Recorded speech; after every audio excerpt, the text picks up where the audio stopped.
യുവ അഭിഭാഷകൻ കണ്ണടച്ചു തുറക്കും മുമ്പ് 15,000 അടിച്ചുമാറ്റി. സൈബർ മോഷ്ടാക്കൾ. കോഴിക്കോടുള്ള യുവ അഭിഭാഷകൻ എൻസോ വാലന്റൈൻ ജാക്സണോട് എറണാകുളത്തുള്ള ഒരു സുഹൃത്ത് വിളിച്ചു പറഞ്ഞു, 400 റുപ്പീസ് ഒന്ന് ഷെയർ ചെയ്യാൻ ഗൂഗിൾ പേയിലൂടെ. സുഹൃത്തിന് 400 രൂപ ഷെയർ ചെയ്തു. എന്നാൽ അദ്ദേഹത്തിന് ആ പണം റിസീവ് ചെയ്യാൻ കഴിഞ്ഞില്ല. അവിടെ തുടങ്ങുകയാണ് സൈബർ ലോകത്തെ മോഷ്ടാക്കളുടെ അതിസാഹസികമായ കഥ. 400 രൂപ അയച്ചുകൊടുത്തവന് കിട്ടിയില്ലെന്നറിഞ്ഞ എൻസോ ഗൂഗിളിൽ സെർച്ച് ചെയ്ത് കസ്റ്റമർ കെയർ നമ്പർ തിരഞ്ഞെടുത്തു. അതിൽ 2ാമത്തെ നമ്പറിലാണ് കോൾ കണക്റ്റായത്.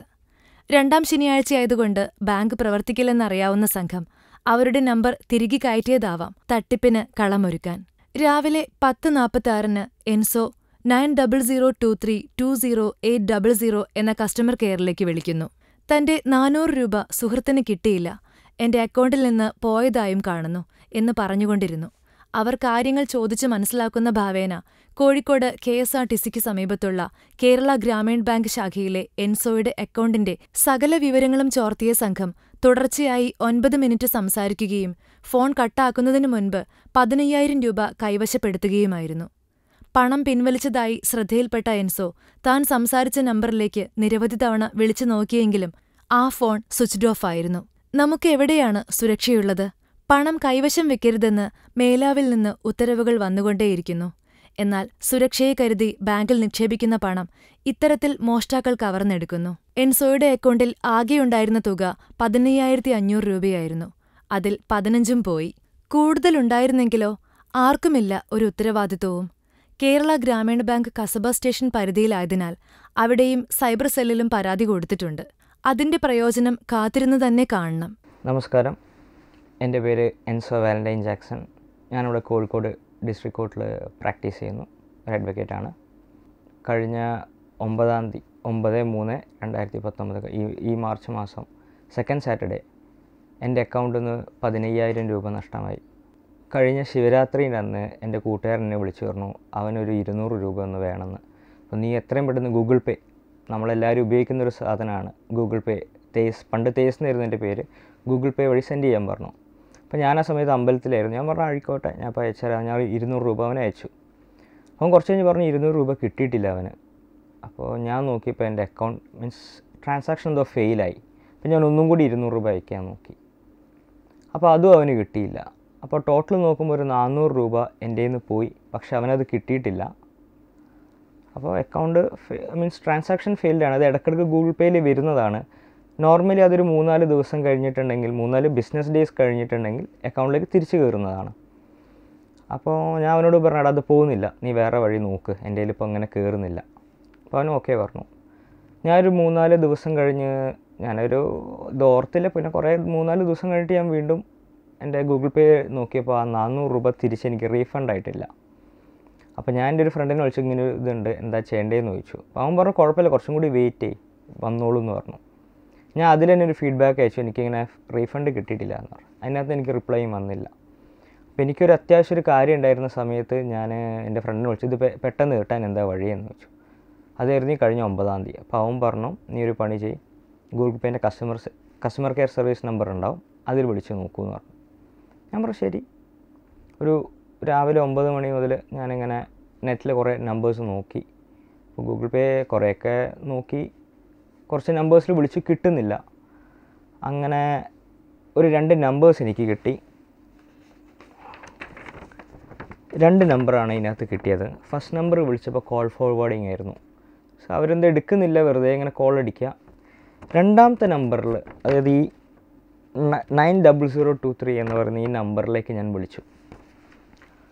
ആ നമ്പറിൽ ഞാൻ വിളിച്ചു, ഒരു കുറച്ച് നേരം സംസാരിച്ചു. ഇതാണ് ആ നമ്പർ.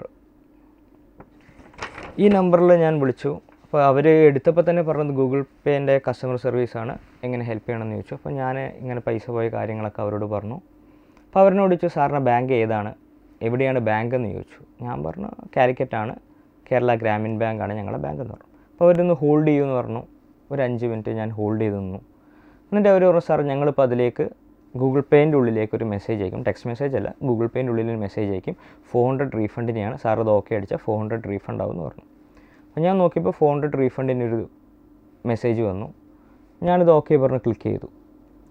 1 മിനിറ്റ് കഴിഞ്ഞ് എനിക്ക് മീൻസ് ഈ ട്രാൻസാക്ഷൻ നടന്നു കഴിഞ്ഞു, ഞാൻ ഫോണിൽ നോക്കിയിരിക്കുന്ന സമയത്ത് മുകളിൽ മെസ്സേജ് വന്നു, എനിക്ക് SMS വന്നു, എൻ്റെ അക്കൗണ്ടിൽ നിന്ന് 15,000 ഡെബിറ്റായി എന്ന് പറഞ്ഞിട്ട്.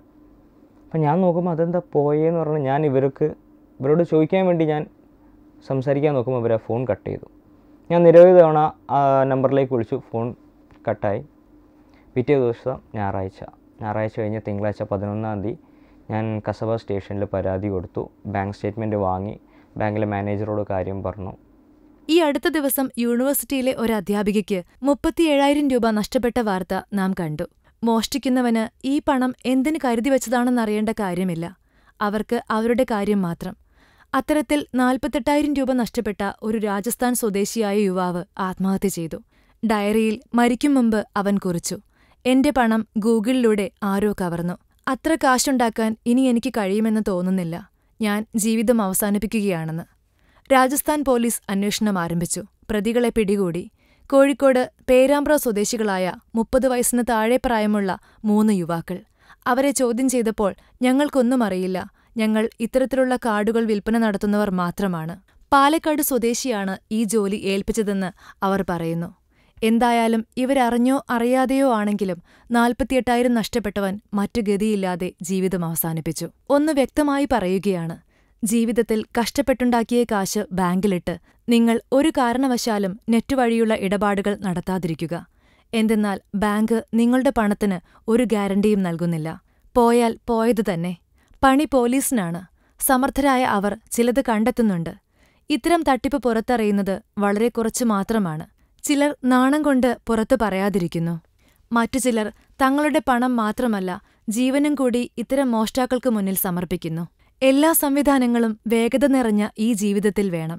പക്ഷേ അത് സുരക്ഷിതമാണെന്ന് ബോധ്യപ്പെട്ടാൽ മാത്രം ഉപയോഗിക്കണം എന്ന് മാത്രം ഓർമ്മപ്പെടുത്തുന്നു. Film cart. നമ്മൾ സബ്സ്ക്രൈബേഴ്സ് 6 ലക്ഷമായിരിക്കുന്നു. നന്മയും തിന്മയും അടയാളപ്പെടുത്തുന്ന എല്ലാവർക്കും നന്ദി. നിങ്ങളും ബെൽബട്ടൺ അമർത്തോ. നല്ല വാർത്തകളുടെ നോട്ടിഫിക്കേഷൻ ഉടനെത്തും. വിശ്വസിച്ച് ഒപ്പം നിൽക്കുന്നവർക്ക് ഒരിക്കൽ കൂടി നന്ദി.